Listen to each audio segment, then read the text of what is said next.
This is part of a video if you're a teacher, educator, and it's summer and or it's spring, any type of break, but especially summer, because it's the longest break for a teacher, an educator, for a principal.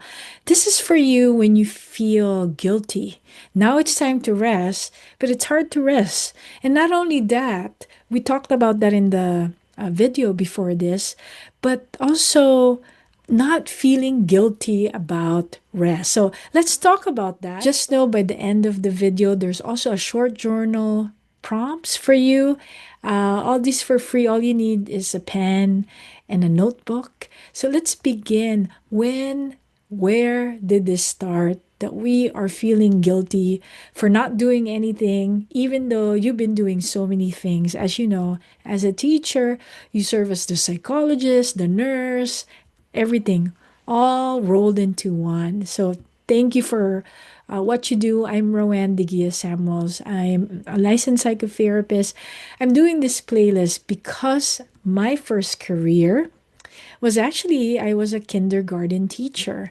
And now I could not imagine. Even then, it's a lot of tender work, I would say. There's a lot of your mind and your body, your spirit, everything is part of doing the work that you do. But especially now, children are more distracted. If I may say, they're more dysregulated. Of course, not all children, which makes it harder and more challenging to be a teacher. So thank you for being here. This all start, I think, there culturally also in the West, especially in the Americas, talking about the continental region, there is, and I was brought up in a born and raised in the Philippines, so I have a very different orientation. But I did notice that when I moved here and working with many families, American families, and I don't mean just American, I mean people who live in America. So I mean America as a culture rather than a person are more focused on children's milestone. Are they able to do this, and to make sure that they're doing what they're supposed to be doing. Usually parents in the West, in America, let me just talk, since I'm in America, say it's America, would enroll their children in many different things and their schedule has to be full. I remember having a friend before I even had children. And when I moved here in America, she's also an immigrant. She said, "You know what? It got into me. Now I feel like I feel bad, when I don't have my child enrolled in so many different things." And I find that really odd because I don't remember enrolling in any summer classes as a child. My mother was caring or negligent as a parent. No, but because summer was seen as a time to just do things, be creative, be innovative, do some excursion, and even be bored. Parents are not afraid to have their children feel boredom because it does boredom actually is the brother or the sister of creativity. So that's one. We're always filling our children's schedule and we feel bad, we feel guilty. Now that we're talking about guilt and trying to understand partly where this guilt came from. One is the focus on children to have fun. I like to have my children to have fun, just like you. But fun is seen as something entertaining. When we think about play, if you visit the work of Peter Gray, who's a play researcher, he kind of tabulated and the trend that for decades now humans, not in the world, he studied, I believe, just American children and families, that has been really declining. The number of hours that we spend time outdoors and playing in your ipad is not counted. He also does not count very structured play in which an adult is the one deciding the mechanics of play. This is really the play where children are creating, changing the mechanics of their play. And as you imagine, that has really plummeted. The number of hours the children spend doing that type of play. So, we say that the focus is much more on having fun rather than having an adventure. When you're having fun, it's almost like they constantly need to be happy. When you think of an adventure has ups and downs. There's sometimes a need to delay your gratification, or actually, that's even part of the adventure. So, no wonder as adults, if you grew up in this culture, but also if you move like me, I'm an immigrant. I could see how some of my immigrant friends are also in the grind because that is the expectation of culture. So if you're feeling guilty, don't feel bad. Don't feel guilty that you're feeling guilty. That makes sense. You're only human. So, a way to really recalibrate your body and your mind. I'm going to show you, I'm going to share screen. So, you see this on your screen. This is from NLP, Neuro Linguistic Programming, one of their illustration. So you can see at the bottom, right? Like your environment. So we're just going to start in the present. When you think about where am I now? Okay, what's your environment as a teacher? What's your behavior as a teacher?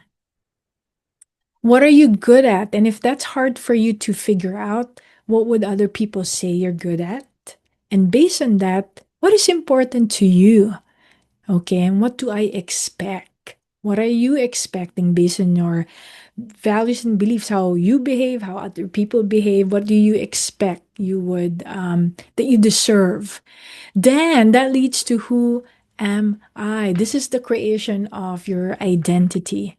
Now, what I want you to journal now is we're going to go the opposite way rather than environment behavior. That's the usual way that this is actually a pyramid. Environment, behavior, capabilities, values and beliefs, and identity. Now we're gonna do an experiment and do it the other way around. So as you get your pen and your notebook, I'm gonna give you some prompts. Okay, the first one, we're gonna do the reverse. Think of who you want to be. Okay, even if you're not there yet, part of really conditioning ourselves, where we look expands. So start with I am. Who do you want to be? Even if you're not there yet, you're going to claim that you are. So just begin with one thing. So if it's about being a teacher, I am a teacher who my students love to listen to. For example, okay? So take a moment. You can pause this video. The next one is I believe that. So based on that identity, what matches there? So therefore, if you are someone that students basically love to listen to you, what are your values and beliefs? What's important to you? It's important to you to make sure that you show up, mind, body, attuned to yourself and to your students? Is that your value? Is that your belief? And what do you expect of other people? So write that down. Based on that, what will you do? So these are capabilities now. I will blank. What would you do based on your identity first, values and beliefs, and then your capabilities?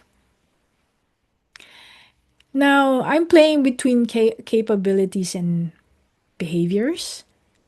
So after you write that down, and again, you can pause this video, you will say, I will, which is the behavior, right? I will. What are the thoughts you'll think or words you would speak? How would you speak to your students? How would you talk to yourself if you're a sought after teacher and then students love listening to you? And because of that, where do you find yourself in? What's the environment? Do you find yourself surrounded with admin, teachers that support your work? That's just for example. And journal that for a moment. And then there's a last prompt. Okay, so let me repeat everything and then I'll give you the last prompt. The first one is I am. I believe that. I will. What would you do? I will. Thoughts or words that you would speak. Or I forgot one. That's why I will. That was the middle one. Can always go back. That's why I will. What would you do? Capabilities. And based on that, I find myself in. So now you're just the reason why we're also doing this. Whatever you cannot imagine or perceive, it's really hard for it to materialize in your world. So your imagination, if you know how to expand it, that's what hypnotherapists do. It's really an expansion of imagination. Before inventors were able to invent anything, everything started with their imagination. The last one, because I am. What is it? You're just reaffirming because I am worth it, because I'm good enough. So I'm gonna stop screen sharing, and so I just stopped screen sharing. Thank you for doing that. I hope that's helpful to you. Again, this is Roanne de Guia-Samuels. My purpose is to serve you. If you need additional support, simply go to therapywithroanne.com. Take care now. Bye.